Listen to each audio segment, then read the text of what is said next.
ሰላም ጤና ይስጥልን የቻናላችን ተከታታዮች፣ ኤምኤም ሚዲያ ወቅታዊ የሆኑ የሀገር ውስጥና የውጭ ታማኝ መረጃዎችን ወደ እናንተ ያደርሳል። እንደተለመደው ዛሬ ሰኔ 6 2018 ዓ.ም የተሰሙ ወቅታዊ የሀገር ውስጥና የውጭ መረጃዎችን ይዘን ቀርበናል። ቻናላችንን ሰብስክራይብ፣ ሼር፣ ላይክ በማድረግ ቤተሰብ መሆኑ እንዳይረሳ እያልን የዕለቱን ዋና ዋና መረጃዎችን እናስቀድማለን። እስከ ትንታኔ ዘገባው አብራችሁን ሁኑ። ፋኖ የተለያዩ ግንባሮች ላይ ድል ተቀዳጀ። የጥቁር ሕዝቦች ነጻነት ቀንዲል የሆነው የአድዋ ድል በዓል በአሜሪካን ፔንሲልቫኒያ ግዛት በየዓመቱ እንዲከበር ተወሰነ።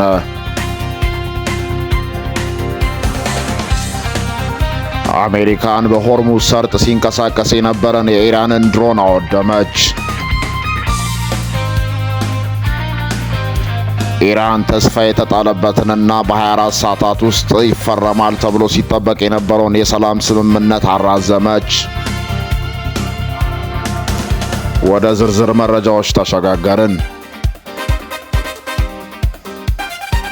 መቶ አለቃ ክብረት ገረመው የ6ኛ እዝ 602ኛ ኮር 32ኛ ክፍለ ጦር 2ኛ ሬጅመንት የሻምበል 2 አዛዥ ወደ 106ኛ ኮር 14ኛ ክፍለ ጦር ንጉሥ ተክለ ሃይማኖት ሻለቃን ተቀላቀለ።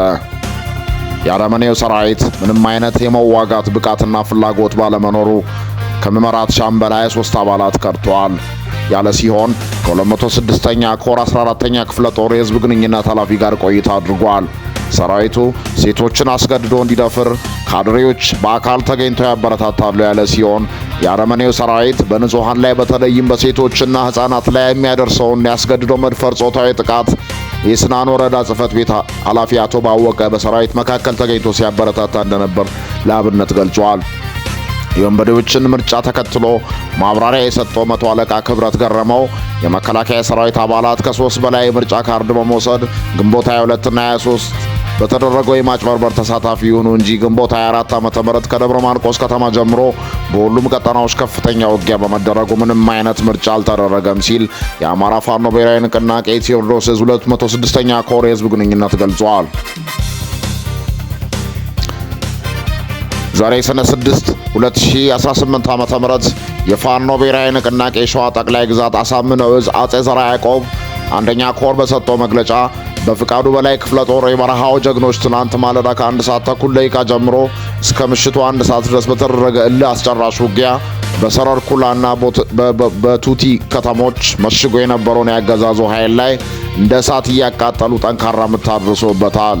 ሆኖም የሥርዓቱ ጅምላ ተጋላቢ ኃይል በመሬት ላይ ሊቀበለው የሚገባውን ታሪካዊ ቅጣት ከጀግኖቹ ክንድ ተመግበዋል። የበረሃው ትንታግ በፍቃዱ በላይ ክፍለ ጦር አንዲት እሳት የለበሰች ሻለቃ ወደ ሰረር ኩላ ከተማ በረገጠችበት ቅጽበት በአገዛዙ ጥርቅም ኃይል ላይ የወሰደችው ፈጣንና መብረቃዊ የማጥቃት ስልት ጠላትን ሙሉ በሙሉ ግራ አጋብቶታል።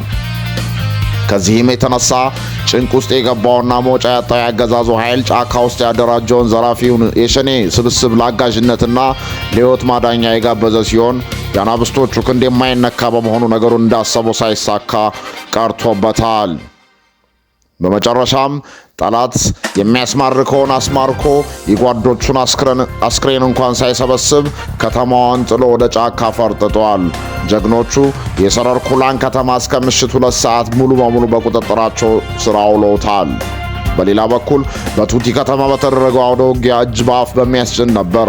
የቱቲ ከተማ በተናዳፊዎቹ ሻለቆች የባሩድ ጢስ ስትታጠን ባሩዱም ሲቆላ በዋለበት በዚህ አስፈሪ ሰዓት ጠላት ምሽጉን በመነጠቀው ከተማዋን ጥሎ ለመውጣት ተገደዋል። የወገን ኃይል ከተማዋን ሙሉ በሙሉ በመቆጣጠር ድላቸውን አጣጥመዋል። ይህ በእንዲህ እንዳለ ጠላት በእውር ድንብርና በፍርሃት ተውዞ ዙ 23ና ሞርተሮችን እያጮኸ ቢውልም በጀግኖቹ የቦታ ቁጥጥርና በማይበገረው የስነ ልቦና የበላይነት ግንባሩን ተመቶ እንደ ቅጠል ሲረግፍ አምሽቶ በዚህ ደማቅ አውደ ውጊያ የተረጋገጠውና በጀግኖቹ እጅ የገባውን የምርኮ ዝርዝር እንደሚከተለው ይፋ ሆኗል። 3 ከፋኖ ከርቶ ወደ አገዛዙ ገብተው የነበሩ ባንዳዎች፣ 1 የአገዛዙ ካድሬ፣ 3 የሚሊሻ አባላት፣ በተጨማሪም የተማረከ ንብረት ዝርዝርን በተመለከተ 8 ክላሽንኮቭ ጠመንጃ፣ 4 የወገብ ትጥቅ፣ 1 የደረት ትጥቅ፣ 6 የእጅ ቦምቦችና በርካታ ተተኳሽ ጥይቶች በጀግኖች እጅ ገቢ ተደርጓል ሲል የአማራ ፋኖ ሸዋ ጠቅላይ ግዛት አሳምነው እዝ ህዝብ ግንኙነት መምሪያ መረጃውን አድርሶናል። በሌላ የአማራ ፋኖ ብሔራዊ ንቅናቄ የድል ዜና የአማራ ፋኖ ሸዋ ጠቅላይ ግዛት አሳምነው እዝ ከሰም ሁለተኛ ኮር ኃይለማርያም ማሞ ክፍለ ጦር በአገረ ማርያም ቀጠና በአገዛዙ የሚሊሻና የፖሊስ ኃይል ላይ ድል ተቀዳጀ። ከሰም ሁለተኛ ኮር ኃይለማርያም ማሞ ክፍለ ጦር ሻለቃ አንድና የክፍለ ጦር ቃኝና መሐንዲስ ሻለቆች በጥምረት በአገረ ማርያም ወረዳ ንፋስ አምባ ቀበሌ ልዩ ቦታው ኤሌሊቱ ድልድይ ተብሎ ከሚጠራው ስፍራ ላይ በአገዛዙ ጥምር ጦር ላይ የፋኖ ሰራዊት ደፈጣ በማድረግ በጠላት ላይ አካላዊና ቁሳዊ ኪሳራ ደረሰ። ጠላት ሁል ጊዜ እንደተለመደው የጥፋት ተልዕኮውን ለመፈጸም ወደ ንፋስ አምባና ሰኮሩ ቀበሌ በመንቀሳቀስ የደረሰባቸው የኃይለማርያም ማሞ የምድር ተምዘግዛጊ ጦር የተንቀዥቃዥውን ጠላት ወደ መውደቂያው ጠብቆ በማስገባት ድንገት ባላሰበው መልኩ መብረቃዊ ጥቃት ሲሰነዝርበት አንድ የሚሊሻ አባል ሲደመሰስ ቀሪ ሁለት የሚሊሻ አባላት አካላዊ ጉዳት ደርሶባቸዋል። በተጨማሪ አንድ የፖሊስ አባል ስሙ ሳሳው የሚባል ከጉልበት በታች በነበልባሎቹ ተመቶ ቁስለኛ መሆኑ ታውቋል። ይህ ዘገባ እስከተጠናቀቀበት ጊዜ ድረስ አውደ ውጊያው እንደቀጠለ ይገኛል። ጠላትም የፋኖ ኃይል ሚዛን ከአቅሙ በላይ በመሆኑ እያፈገፈገና ወደ ኋላ በመመለስ ላይ ይገኛል ሲል የአማራ ፋኖ ብሔራዊ ንቅናቄ ሸዋ ጠቅላይ ግዛት አሳምነው እዝ የህዝብ ግንኙነት መምሪያ ዘግቧል። በሌላ መረጃ የአድዋ ድል በአሜሪካ ግዛት ውስጥ በየዓመቱ እንዲከበር ተወሰነ። የአሜሪካዋ ፔንሲልቫኒያ ግዛት የህዝብ ተወካዮች ምክር ቤት ማርች 2 ወይም የካቲት 23 በግዛቱ ውስጥ በይፋ የአድዋ ድል መታሰቢያ ቀን ሆኖ እንዲከበር የቀረበውን ኤችአር 441 የተሰኘውን የውሳኔ ሀሳብ በ195 የድጋፍና በ6 ተቃውሞ ድምፅ በከፍተኛ ብልጫ አጽድቋል። በሪፐብሊካንና በዲሞክራቲክ ፓርቲ እንደራሴዎች የጸደቀውን በሴናተር ቤንጃሚን ሳንቼዝ የቀረበውን ይህ ታሪካዊ ውሳኔ በግዛቲቱ የህግ መዝገብ ላይ በቋሚነት የሚቀመጥ ሲሆን የአድዋ ድል ለአፍሪካ አሜሪካውያንና ለጥቁር ህዝቦች ያለውን ታላቅ የነጻነትና የኩራት ተምሳሌትነት በይፋ እውቅና የተሰጠ ነው። ውሳኔው በግዛቲቱ ካላንደር ውስጥ ተካቶ በየዓመቱ በቋሚነት የሚታሰብና ትልቅ ተምሳሌታዊ ትርጉም ያለው መሆኑ ተገልጿል። ይህ 13 ሚሊዮን ህዝብ በሚኖርባትና በርካታ ኢትዮጵያውያን በሚገኙባት ፔንሲልቫኒያ የተላለፈው ውሳኔ በአጼ ምኒልክና በእቴጌ ጣይቱ መሪነት የተመዘገበውን የአድዋ ድል ኢትዮጵያውያን ብቻ ሳይሆን የጥቁር ህዝቦች ሁሉ ታሪክ መሆኑን ያረጋገጠ ነው። የኮሎራዶ ግዛት የአውሮራ ከተማ ምክር ቤት አባል የሆኑት የትውልደ ኢትዮጵያዊ አቶ አምሳሉ ጸጋይ እንደገለጹት ምንም እንኳን ውሳኔው በአሁኑ ወቅት በግዛቲቱ ብቻ ተፈጻሚ የሚሆን ቢሆንም ወደፊት ጉዳዩን በሂደት ወደ ፌዴራል ደረጃ ይዞ ለመቅረብ ትልቅ ወርቃማ ዕድልና ተስፋ ይፈጥራል። ኢትዮጵያ የጣሊያንን ዘመናዊ ጦር ድል በማድረግ የሉዓላዊነትና የጸረ ቅኝ ግዛት ትግል ምልክት የሆነችበትን ይህንን ታላቅ ድል በፔንሲልቫኒያ መዘከሩ ለሁለቱ ሀገራት ግንኙነት አዲስ ምዕራፍ መሆኑን አሜሪካን ኢትዮጵያን ፐብሊክ አፌርስ ኮሚቴ በደስታ ገልጾታል። ብልጽግናና ህወሓት ኤርትራም በጋራ ለማጥቃት ተነጋግረው ነበር ሲል ሻዕቢያ ከሰሰ።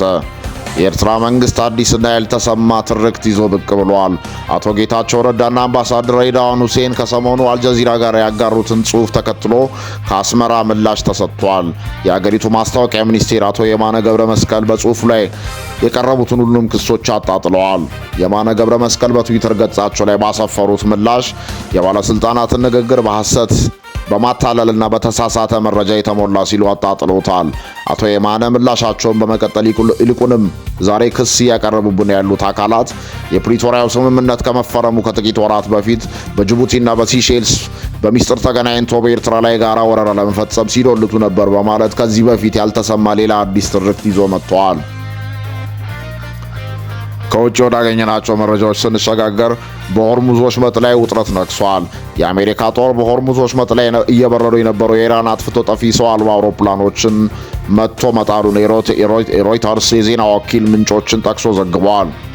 ስማቸው እንዳይገለጽ የጠየቁት እኚህ ምንጭ እንደገለጹት የተመቱት ድሮኖች በወሽመጡ ላይ በሚንቀሳቀሱ የንግድ መርከቦች ላይ ከፍተኛ አደጋ ደቅነው ነበር።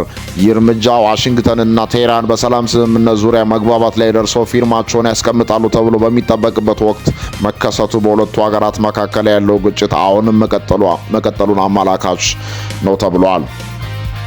የአሜሪካ ፕሬዝዳንት ዶናልድ ትራምፕ በጉዳዩ ላይ በሰጡት መግለጫ ቴህራን ድሮኖችን ማስወንጨፏንና በሆርሙዝ ወሽመጥ በሚያልፉ መርከቦች ላይ አደጋ መፍጠሯን እንድታቆም አስጠንቅቀዋል። ፕሬዝዳንቱ ሁኔታዎችን ወደ መቆጣጠር መምጣት አለባቸው በፍጥነት በማለት ለኢራን ጠንከር ያለ መልእክት ያስተላለፉ ሲሆን በአካባቢው ያለው ወታደራዊ ውጥረት ይበልጥ እያየለ መጥቷል። በሌላ ዜና ኢራን ይደረጋል ተብሎ የተጠበቀውን የሰላም ስምምነት በዚህ 24 ሰዓት ውስጥ እንደማይደረግ የገለጸች ሲሆን አሜሪካንም ይሄ ጉዳይም መሰናከሉን ገልጻለች። ለዛሬ ያዝናቸው መረጃዎች እኚህን ይመስሉ ነበር። አብራችሁ ስለነበራችሁ እናመሰግናለን። መልካም ጊዜ፣ መልካም ቆይታ። ቻናላችንን ሰብስክራይብ፣ ሼር ማድረግ እንዳይረሳ።